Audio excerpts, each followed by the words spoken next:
vamos a conocer los textos expositivos.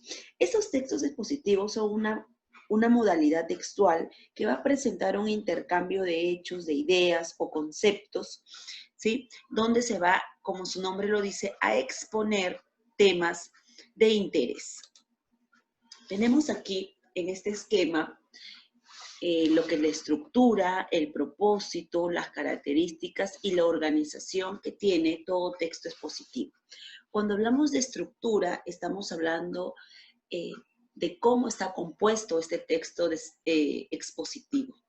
Este texto expositivo está compuesto por tres partes. La parte de la introducción es donde se da una pequeña definición acerca del tema o del elemento u objeto que se va a tratar y se va a introducir ahí el tema específico, ¿no? Algo de manera general y luego ahondamos de manera específica.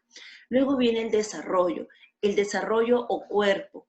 Ahí se va a trabajar toda la información recaudada acerca de este tema. Se va a exponer de qué trata el tema, en qué consiste. De repente si hay clasificación, si hay tipos, inclusive ejemplos, todo eso va en el desarrollo. Y finalmente está la conclusión. La conclusión se puede dar una conclusión a forma de sintetizar alguna idea importante o más resaltante del texto, o también se puede dar una conclusión a medida de recomendación, a medida de repente que el lector pueda de alguna manera concientizarse con respecto a algo de reflexión. También podría ser una conclusión de ese tipo. Luego tenemos el propósito. El propósito es informar. El propósito de todo texto expositivo es el de informar, pero informar mediante ¿qué? Mediante la explicación. Por eso habíamos dicho antes que el texto expositivo recauda información. Esa información se organiza de tal manera que es una explicación de alguna forma para el lector. Entonces el lector de alguna manera también va a conocer de este tema. De repente lo conoce muy vagamente y se va a instruir de alguna manera con este texto expositivo. Y eso, por lo tanto, tiene que ser de un tema en específico. No puedo abarcar muchos temas porque entonces sería un texto que tome muy a la ligera, sería muy superficial. Recordemos que si yo quiero explicar algo, tiene que ser más detalladamente, ¿no? Si de repente yo quiero explicar acerca de la fotosíntesis, ¿no? Yo tengo que hablar de repente qué es la fotosíntesis, cómo se genera la fotosíntesis, para qué nos sirve la fotosíntesis, ¿no? De manera muy detallada para que el lector pueda saber entonces, al terminar de leer ese texto expositivo, en qué consiste la fotosíntesis, se ha informado, ¿no? Se ha informado mediante la explicación detallada dentro del texto expositivo. Todo texto expositivo también presenta algunas características. Una de ellas, por ejemplo, que tiene función referencial, porque pertenece o nos hace referencia a un tema en específico, lo habíamos mencionado. Es formal y está escrito en tercera persona. Hay que tener eso en cuenta. No es mi perspectiva, no es mi opinión, no. Un texto expositivo está escrito en tercera persona, está enfocado en algo más, no en mí, no en mi postura, no en lo que yo pienso, en lo que yo creo. Para ello he tenido que investigar, he tenido que recaudar información, ¿sí? Luego, presenta una organización mediante su estructura interna. Por más que observemos que tiene una estructura de introducción, desarrollo y conclusión, vamos a darnos cuenta que esta estructura interna corresponde al desarrollo, el desarrollo o cuerpo. Dentro del desarrollo o cuerpo, vamos a ver que también hay una estructura específica, ¿sí? Que podría ser descriptiva, porque yo puedo hablar de repente de un animal, puedo hablar de repente de un animal en especial, entonces voy a describir cuáles son las características de este animal, voy a describir cuánto pesa, voy a describir qué es lo que hace, voy a describir qué es lo que come, cuánto vive, etcétera. Estoy describo, ¿sí? Entonces el desarrollo me va a mostrar también una estructura interna. Entonces, que podría ser enumerativa descriptiva, que podría ser una comparación. Si de repente yo quisiera hablar de algún futbolista, puedo quizá en el desarrollo hacer una comparación entre dos jugadores, quizá uno actual y uno desde hace muchísimo tiempo, para ver cada uno fue bueno en su época, pero puedo comparar, y a base de comparar comienzo a explicar las características de cada uno. Entonces voy a dar a conocer qué cosas hacía o qué características mostraba uno y qué características mostraba el otro a medida de comparación, ¿no? Entonces ahí también estoy trabajando lo que es una estructura interna. Puede ser causa-efecto, ¿no? Puedo escoger o puedo hablar acerca de una problemática, ¿no? Cuáles son las causas y los efectos que produce esta. Podría ser también. Todo eso, recordemos que se desarrolla en el cuerpo o desarrollo. Es muy aparte la introducción y la conclusión. Eso no se mueve, pero dentro del desarrollo yo puedo tener una estructura interna y esa puede ser de este tipo. Así como también podría ser problema-solución, ¿no? Si de repente hablamos del pandillaje, queremos conocer qué es el pandillaje, cómo nace el pandillaje, qué de repente, qué nos trae esta problemática, pero también podríamos poner ahí, investigar acerca de las soluciones que un Estado da para el pandillaje, que la sociedad podía proponer para el pandillaje. ¿No? Hay que tener eso en cuenta también. Es decir, no solamente causa-efecto, sino también puede ser problema-solución. O también podemos hablar de una secuencia temporal. Si de repente yo quiero hablar para que la gente se informe acerca del COVID-19, quizá, ¿no? Yo podría decir desde el momento que aparece, vamos a decirlo, en Perú, ¿no? Desde el momento que aparece en el Perú, es decir, con el paciente cero, ¿no? ¿Desde qué mes fue? Si fue en el mes de marzo hasta hoy que estamos de repente ya septiembre, ¿cuántos meses han pasado? ¿Qué ha sucedido de marzo a septiembre? ¿Qué sucedió a partir del paciente cero hasta hoy? ¿Cuántos muertos hay? ¿Cuántos infectados hay? ¿Qué ha ocurrido? ¿Ha evolucionado? ¿No ha evolucionado? ¿Las personas cómo actuaron? ¿Cómo no actuaron? Ahí hay una secuencia temporal porque estamos hablando de un tiempo que ha pasado, un tiempo prolongado, y puedo citar algunos puntos específicos dentro de ese tiempo o dentro de esa secuencia temporal.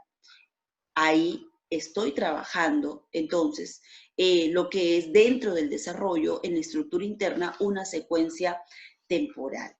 Entonces, todo esto yo lo desarrollo dentro del cuerpo, que es la segunda parte de la estructura, muy aparte de la introducción y la conclusión. Esa sería un poco la organización que podría tener, ¿no? Hay que recordar también que este texto expositivo nos sirve, como ya lo habíamos mencionado, nos sirve para informar.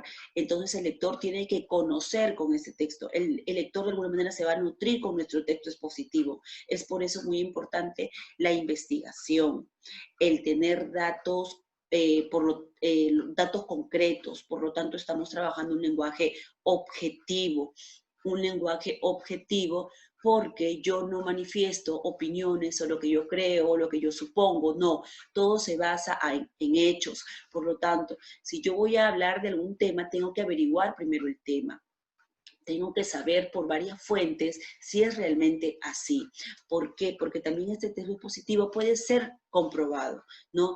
La persona que ve duda investiga y se da cuenta que sí, contrasta, se da cuenta que sí es verdad, que sí existe lo que se está hablando, que es cierto de lo que se está hablando. Entonces, eso es muy importante, que utiliza, por lo tanto, un lenguaje objetivo. Continuamos con los tipos de textos expositivos. Los tipos de textos expositivos los vamos a clasificar de dos formas, de carácter divulgativo y de carácter especializado.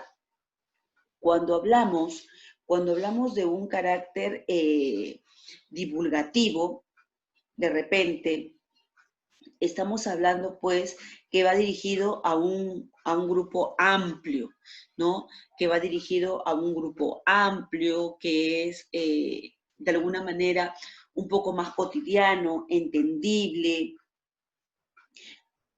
de acuerdo a algunas características comunes que existen, ¿no? Entonces, este texto ese texto expositivo en cuanto al carácter divulgativo, podemos aquí tener, son textos periodísticos, textos de coleccionables, que pueden ser folletos, apuntes, pueden ser algunos textos históricos, descriptivos, lo hemos dicho, ¿no? De alguna manera, puedo describir algunas cosas, etcétera, ¿no? Hay que recordar que cuando tenemos de carácter especializado, de alguna forma, estamos viendo artículos científicos, informes, tesis, monografías. Ya cuando hablamos de un lenguaje especializado de alguna manera, estamos hablando pues ya de una exposición ya con un lenguaje distinto, un lenguaje más sofisticado, un lenguaje que de repente no va a ser para todos, porque de repente si hablamos quizá hablamos de un tema en especial medicina, todos no manejamos de repente los términos médicos, entonces no va a ser muy confuso y hay que recordar que el texto expositivo sirve para explicar algo, entonces no va a servir para eso si es que yo no soy esa persona que conoce esos términos. Por lo tanto, por eso se dice que hay de dos caracteres, ¿no? Un carácter divulgativo, que es un texto como para todos nosotros, que podamos entenderlo, que tiene un lenguaje más cotidiano. No estamos hablando de un lenguaje necesariamente coloquial, pero es un lenguaje más simple, más entendible, mientras que el carácter especializado maneja ya un lenguaje orientado al tema que está expresando, ¿ya? Entonces, eso hay que tenerlo claro. Es por eso que cuando hablamos también de carácter divulgativo, estamos hablando de textos de las personas, un interés un poco global. Por eso se dice que es dirigido pues a un sector amplio. Ya hay que tener en cuenta eso.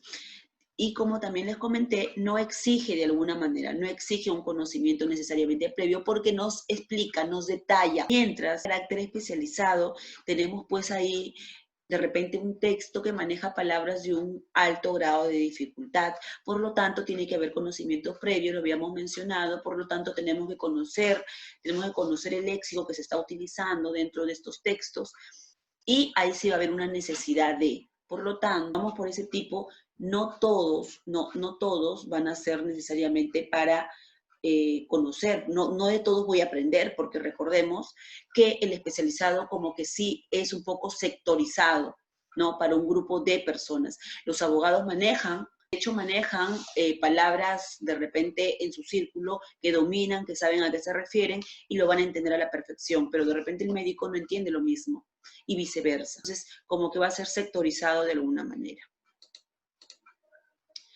En cuanto a la estructura, por ejemplo, aquí tenemos un texto que es Los delfines, animales sorprendentes, el título del texto. Tenemos el texto que nos dice, existen animales que nos sorprenden por la ayuda que nos brindan. Una de estas especies es el delfín. ¿Ve? Aquí, como yo les decía en la introducción, definimos y ahí se presenta nuestro tema de alguna manera. Y aquí tenemos, nos dice, existen animales que nos sorprenden. Está hablando de manera general, o sea, existen muchos animales que nos sorprenden, pero al final dice, una de estas especies es el delfín. Ya estoy definiendo, estoy entrando a definir cuál va a ser mi tema, ¿no? Entonces, comienzo de una manera general, de una definición general y desciendo a mi tema, que es en este caso el delfín. Y ahí está la parte introductoria. Esa es la parte de la introducción, la definición donde yo inserto mi tema. Luego viene el cuerpo o desarrollo y me dice, el delfín es un mamífero capaz de vivir en los mares de todo el mundo. Algunos de ellos llegan a medir hasta 3 metros de longitud y a pesar 100 kilos. El delfín es muy ágil. Puede nadar a una velocidad de 35 kilómetros por hora y elevarse a varios metros de altura. Se alimenta de pequeños peces que captura en el agua. La inteligencia de los delfines ha sido comprobada, así como su capacidad para comunicarse entre ellos por medio de sonidos que emiten debajo del agua. Son muy sociables, fáciles de amaestrar y han salvado de morir ahogados a bañistas y pescadores. Hoy los delfines son utilizados con éxito en terapias con niños autistas, ya que con sus juegos y muestras de afecto pueden lograr en ocasiones que estos niños se relacionen con el mundo exterior. Ahí tenemos el cuerpo y desarrollo. Y tenemos dos párrafos. Entonces, nuestro desarrollo o cuerpo consta de dos párrafos, ¿no? Recordemos que todo desarrollo o cuerpo tiene una estructura interna y aquí observamos que estamos describiendo, estamos viendo qué características tiene el delfín. Por lo tanto, su estructura interna tiene una estructura de descripción, ¿verdad? Enumeración o descripción de alguna manera, porque está describiendo, está enumerando descriptivamente esos elementos de cómo es el delfín, ¿no? Está describiendo. Y luego viene nuestra conclusión del texto y nos dice, en conclusión, el delfín es un mamífero acuático que nos ofrece muchos beneficios. Lamentablemente, más de 500.000 de ellos desaparece cada año cuando se los emplea en pruebas bélicas o se les mata para ser consumidos. Ahora, nuestra conclusión lo habíamos mencionado, la conclusión podría ser de dos maneras, dándole fuerza a una idea antes expuesta, como sintetizando o siendo una recomendación o reflexión. En este caso nos damos cuenta que nuestra conclusión es reflexiva porque me dice, lamentablemente, más de 500.000 de ellos desaparece cada año. Se los emplea en pruebas bélicas o se les mata para consumirlos. Entonces, está invitando a las personas, después de haber conocido mediante la descripción cómo es el delfín y todo lo que contribuye de repente a la humanidad, con respecto, de repente que nos ayuda con las terapias de los niños autistas, a salvar vidas, etcétera. Entonces, cómo nosotros estamos de alguna manera atentando contra la vida de estos animales que nos ayudan. Entonces, te está diciendo que tomes conciencia de lo que está sucediendo, ¿no? Está haciendo una conclusión reflexiva, más que sintetizando todo lo que dice el texto, está reflexionando, está haciéndonos reflexionar como lectores. Y ahí tenemos nuestra estructura, hemos visto las tres partes, introducción, cuerpo o desarrollo y conclusión. ¿Sí? Entonces, así se presenta y también hemos podido observar en este ejemplo el cuerpo o desarrollo cómo o qué clase de estructura interna está presentando. En este caso hemos visto que tiene una estructura interna enumerativa o descriptiva. Inclusive podemos comentar un poco lo que hemos leído, el tema de la exposición. Y si nosotros retrocedemos un poquito, podemos saber que yo lo dije, ¿no? Hablamos en la introducción de eso. La introducción se presenta el texto de manera general y luego se aterriza en el tema. Y lo decíamos, nos dice que hay muchos animales que nos sorprenden, pero hay una especie, el delfín. Por lo tanto, cuando nos preguntan cuál es el tema de la exposición, el delfín. ¿Qué partes distinguimos? Lo hemos visto, distinguimos lo que es la introducción, el cuerpo, desarrollo y la conclusión. ¿Qué se explica sobre el tema? ¿Qué nos está explicando? Si nosotros podemos retroceder, podemos ver claramente que nos explica mediante la descripción de este delfín. ¿Qué es? ¿Qué clase de animal es? ¿Cuánto mide? ¿Cuánto pesa? ¿Cómo es? ¿Qué características posee? Nos habla también de cómo son, ¿no? Entonces, y para qué nos ayudan. Todo eso es lo que nosotros podemos aprender del texto que hemos leído. ¿Y qué idea desarrolla cada parte? Podemos decir que cada parte desarrolla las siguientes ideas. En la introducción desarrollo la definición del tema, en el desarrollo, en este caso, la explicación, ¿verdad? La explicación del tema y en la conclusión, en este caso preciso, estoy desarrollando lo que es una reflexión. Actuamos de manera específica en este texto llamado Los delfines, animales sorprendentes. Entonces, esto sería a grandes rasgos en qué consiste el texto expositivo.